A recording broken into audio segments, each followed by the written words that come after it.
Hi, this is Laura Pepperwoo from the Right Life magazine, and today we are speaking with Jonathan Gunson. Jonathan Gunson is the author of The Merlin Mystery, which sold over 350,000 copies and was translated into 7 languages. Jonathan trains authors on how to manage the significant issues they face in getting their books published successfully. Hi, Jonathan. Thanks so much for talking with us today. Yeah, hi Laura. How's life in sunny Seattle? It is actually sunny for once. Thanks for asking. And you are in Auckland, New Zealand. Is that correct? That's right, in the equally sunny South Pacific. Yeah, we're right in the middle of summer here, so So I understand. So you're working on a children's novel right now. So you're illustrating it, and you've worked in publishing for, I understand, over 2 decades in various roles. So can you tell us a little bit about how you got started in the industry and how that background has led you to where you are today and what you do with Bestseller Labs? okay. I in fact specialize in doing children's books rather more than fiction, Okay. but exactly the same rules apply to fiction. Although there's a slight advantage with books and illustrations that you can sort of put things in front of people over which they go, ooh, ah, wow.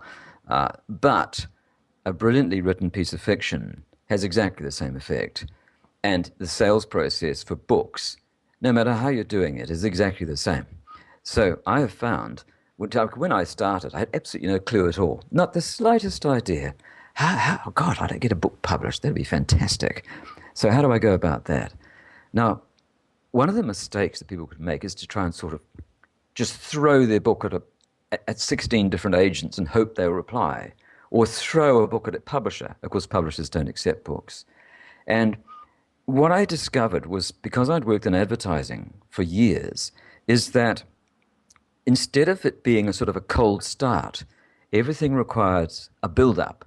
So, get to know people, gradually work your way in, rather than trying to sort of drop in with a thud on someone, because they don't know you and they'll not react. So knowing this, I didn't go to a publisher to start off with. What I did was I found someone who knew a publisher, who was well-known in the industry, and I went to see her with my book idea. And she said, at first, as soon as I walked, she said, "Oh no, not another book. I see all sorts. Well, I write books too, you know." Rather, and this is a lovely lady. She was the #1 specialist in New Zealand. I said, "I know, but please just have a look at this. You'll love this, is it?" And she said, "Oh wow, that really is nice. Gosh, actually, I am interested in this. This is great.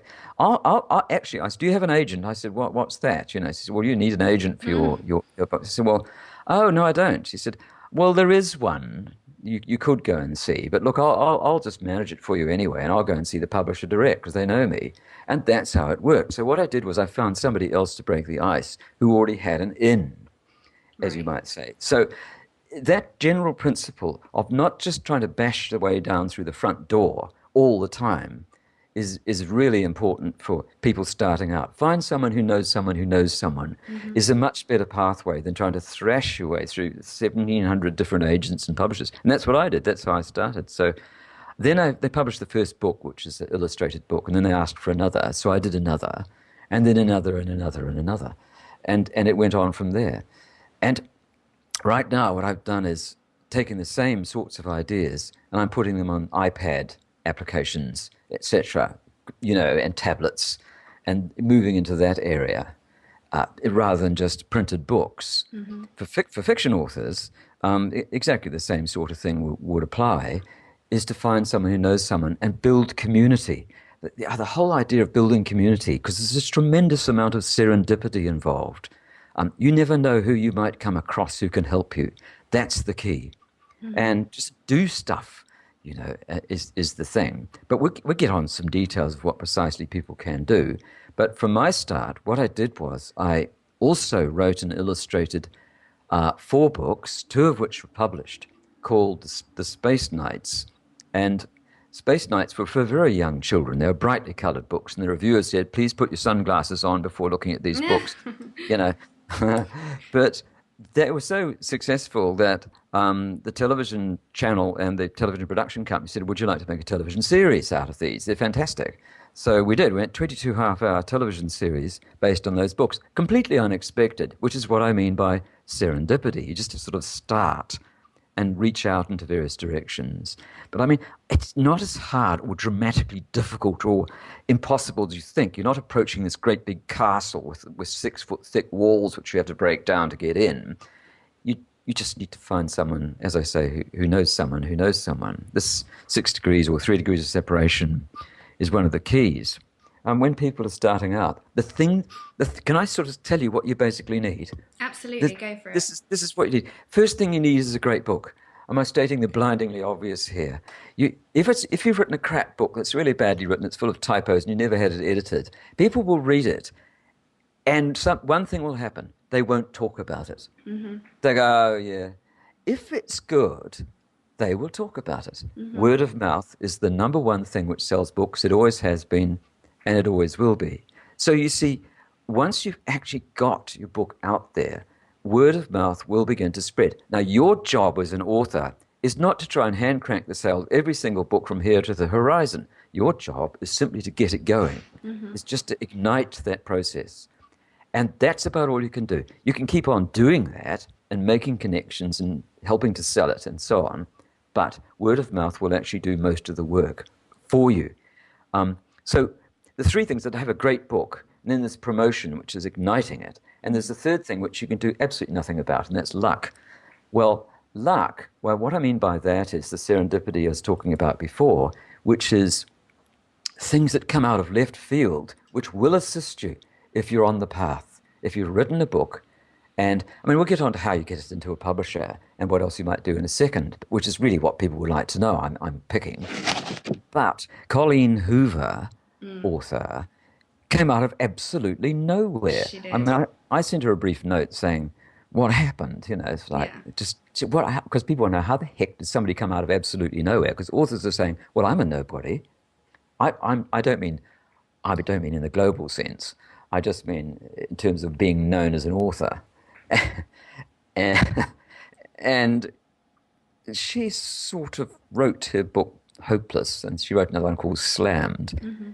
And word of mouth, it suddenly took off. People liked it because she wrote it from the heart. She absolutely wrote it from the heart. And she wrote the second one, and that went off. Then the third one, she was extremely popular by then, and she was exceptionally intimidated by the whole thing. The weight of expectations was enormous. So I said, what on earth do you do about that? She said, what I decided to do was, I don't have to publish it if I don't want to. I'll just write it, and if I like it, I'll publish it. Mm-hmm. That took all the weight off her shoulders. And then, of course, she wrote exactly what she liked, and that was successful too. Mm-hmm. So it's really important to not try too hard. Just do what you love. I know that sounds like a cliche, but you must stick to writing about what you enjoy writing about, even though, as you say, it's a bit of a miserable process. So many people are afraid to call themselves writers, and they're so afraid to make that first step that they sort of fantasize about the process of writing, or they deep down they have that story that's within them, but they just can't make the time, and they can't take that leap of faith to actually sit down and start writing it. And I think, coming back to Colleen Hoover, I remember reading about her story, and it was only because she was bored out of her mind watching her kids. I think it was they went swimming for 2 hours after school or something like this, and she was sat there bored out of her mind, and so she started writing. And because of that, she didn't put any pressure on herself to write for anybody else except for her. And because she did that, the stories were they really resonated with people, they really touched people.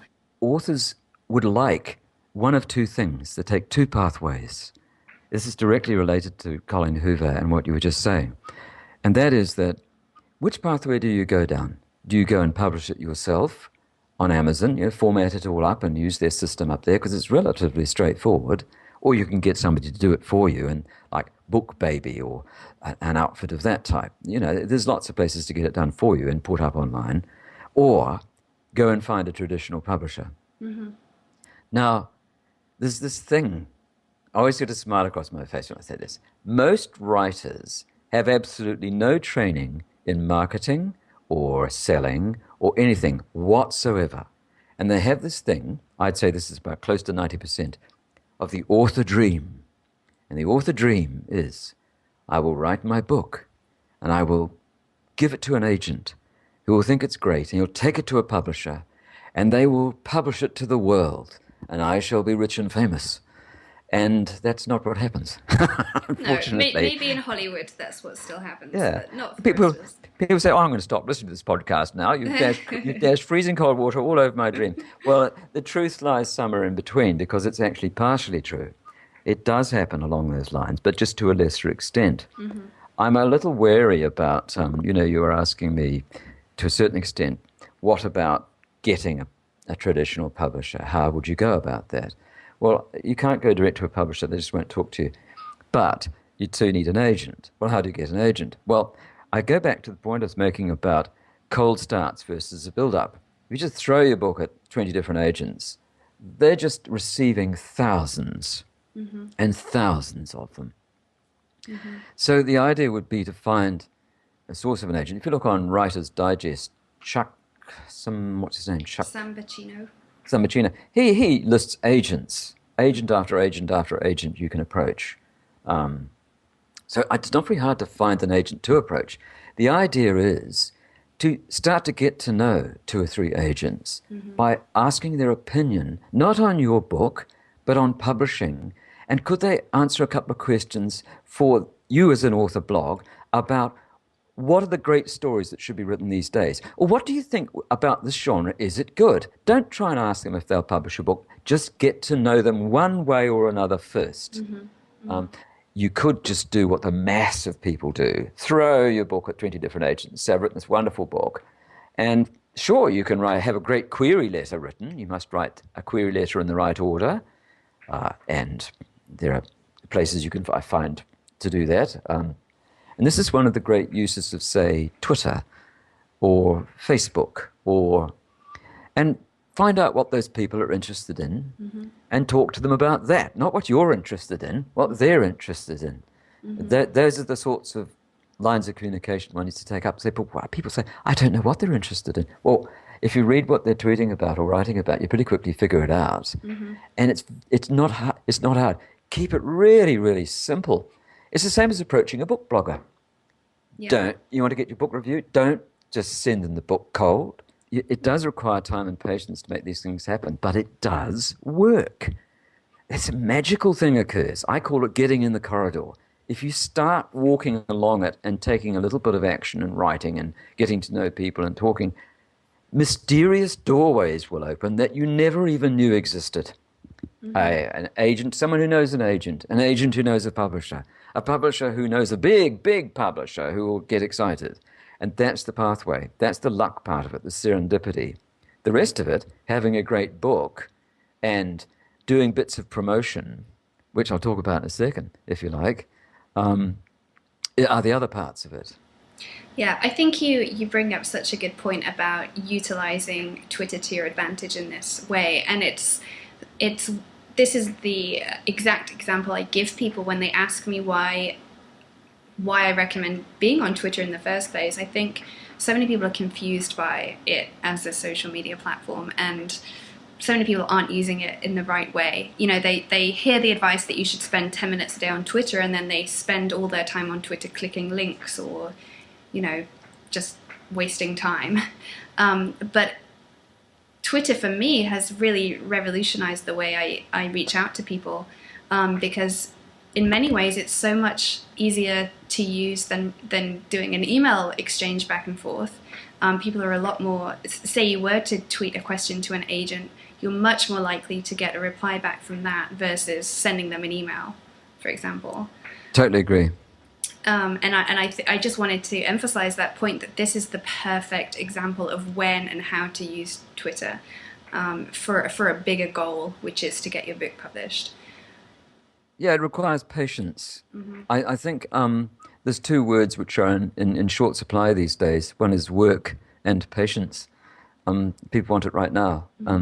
Well, it's possible, but that's a really hard row to hoe. It's a difficult pathway to take. It's just chip away at it. Twitter is a glorious media because you don't have to try very hard.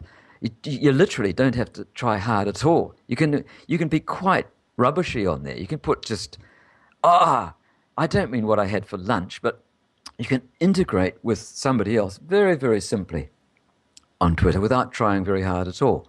A conversation is the part. I've written now 3 blog posts over the last 18 months of the 40 or 50 blog posts that are there. And 3 of them talk about Twitter and how to use Twitter and how not to use Twitter. And what I see is something in the region of 90% of authors putting out tweets that say, please buy my book, my book is here. Would you like to buy my book? I've just released my latest, it's out. Now, this is using Twitter as an advertising platform. It's very like a cocktail party Twitter, where you're chatting to groups of people, some of whom you don't know, many of whom you do, but you would never walk up in a cocktail party to someone and say, hi, buy my book, and stick it in their face. You wouldn't. You'd say something like, well, what do you do for a living? How do you keep yourself occupied? And you gradually get to know people. That gives the biggest clue of all. If you mirror a cocktail party, that'll show you how to behave on Twitter and to achieve the ends. Because you get to know people there. It's a conversation which is the social part of social media. I had somebody ask me yesterday on the blog, but I've got a very small circle of friends, and I'm finding it very difficult to make friends on Facebook and Twitter. No matter how hard I try, I just can't make them. I said, you're not trying to make friends. That's the most misused word online, friends and social media. What these people are connections with a common interest. That's it, like hobbyists. They'll all go mad about a certain subject, and they'll chatter away about it. But they don't know each other in any great depth, although that becomes possible after a while. And I think building a community of a few people who you have an in-depth relationship with, who you get to know more and more and more, they'll help spread the word for you. It's the same old thing. I don't think anybody who's starting out needs to worry too much about getting into any depth in this at all. They just need to be there, do a really good book that's well written and well edited, but not genius. The second thing I'll say about the types of books that need to be written are the best advertising you could do for your first book is your second book, and the best advertising you can do for the first 2 is your third one. Because what happens about book 3 is it starts to become familiar to a small group of people who never read the first 2, and they go back and buy the first 2. And so I call this the phoenix effect, where the books rise from the ashes because they never sold anything and start selling like they never did before. 4th book, 5th book. This is a lot of work, and it takes a lot of time. Like I say, this is a career. But it's an amazing place to be, how books will actually sell each other once you get them out there. Now, the third thing I'd say about the types of books is series. If you have a consistent character or consistent set of characters that run story after story after story, this is the most powerful form of all. And that is, of course, Agatha Christie's Poirot or J.K. Rowling's Harry Potter. Well, to bring it back right to the beginning, how do I get published? Well, like I say, hunt down an agent very carefully and politely and carefully and get to know a few and ask them questions, and then submit your book to them with a query letter. And within a reasonably short space of time, you'll find you will succeed. They will accept it. Now then, do you really want to go with a traditional publisher? Well, here's the thing. If you do that, it takes a year to get the book published, or can do. And that's if you can get the agent to find a publisher who take an interest in it, which can take 6 months. So therefore, you're up to 18 months already. And then you have to wait for 6 months before you see any royalties, probably, if you're lucky. That's closing in on 2 years from the time you put it out there to the time you see anything back. Now, thing is, what the publishers do is authors who are not used to this process think of a bookstore as a sort of library where the books are put in there and they stay there forever. Aren't I lucky? No, they don't, of course. The books get put into the bookstores. If they don't sell within a month or 2, they get sent back and turned into pulp, never to see the light of day again. This is the tragedy every day of authors. They send these books off and they just disappear into the pulp machine. They just put a few thousand copies around a few bookstores to test it. If it didn't sell immediately, well, then the bookstore says, oh, no, we don't want that, thanks, and send it back again. Might last 60 days if you're lucky. And that's it. That's the end of that. By contrast, putting a book up on Amazon, it's there forever. and you can keep on finding ways to get people to it and in gradually building up the reviews of it. I am amazed by the laziness of writers who just want it all to happen for them. And I think the part of the reason is, when you're starting out, you think, oh, it's all overwhelming. This whole business is overwhelming. Well, actually, no, it isn't. Just to come back to it, write a really great book. Yeah. Just build that little community carefully and slowly. Mm-hmm. Write your next book and then your third one, and do these things. And then do this thing with the reviews, get a handful of readers and scribe it for them Mm-hmm. and get them to put it up and just box and box about bit by bit, one foot in front of the other. You will get there, because if you're writing good books and you take these steady steps, you will build a career around it. Absolutely no question about it whatsoever. You will find the audience and the audience will find your book. That's what will happen. The only reason it won't is if your book is trash. That's the only reason it won't work. And people say, oh gosh, well, my book's trash, it isn't any good. No. Your book is actually a lot better than you think it is. If you wrote it from the heart and you wrote it in the things you're interested in, even if its syntax is terrible, even if you've got typos all the way through it, an editor or a copy editor will sort that out in a flash. They'll go through it and tear it to pieces and organize it for you. Absolutely. And Jonathan, we can absolutely tell that you love what you do. And thank you so much for sharing all of this real gems today about how you can build a long-term sustainable career, I think, as a writer. Before we go, is there anything you would like to add, or would you like to pimp up Bestseller Labs and tell people listening what they can find on your site? Well, I follow my own rules here. Okay. I don't like to sell things to people up front. Not going to do that.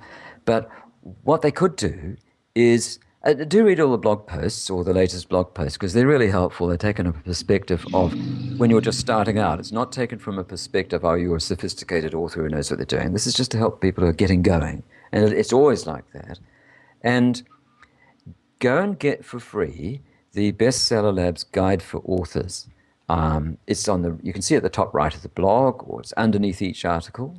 Or if you look in the navigation bar along the top, it says free author guide or something of that nature. Go and get that and read that, and that will help you. It'll also tell you a bit more about me and how I started, which you'll find interesting, as that'll clue you in as well. Fantastic. All right. Well, thank you so much for taking the time today. Oh, it's a pleasure, Laura. All right. Talk to you We'll soon. talk again. Okay. Bye for now. Bye-bye. Bye for now. Bye-bye.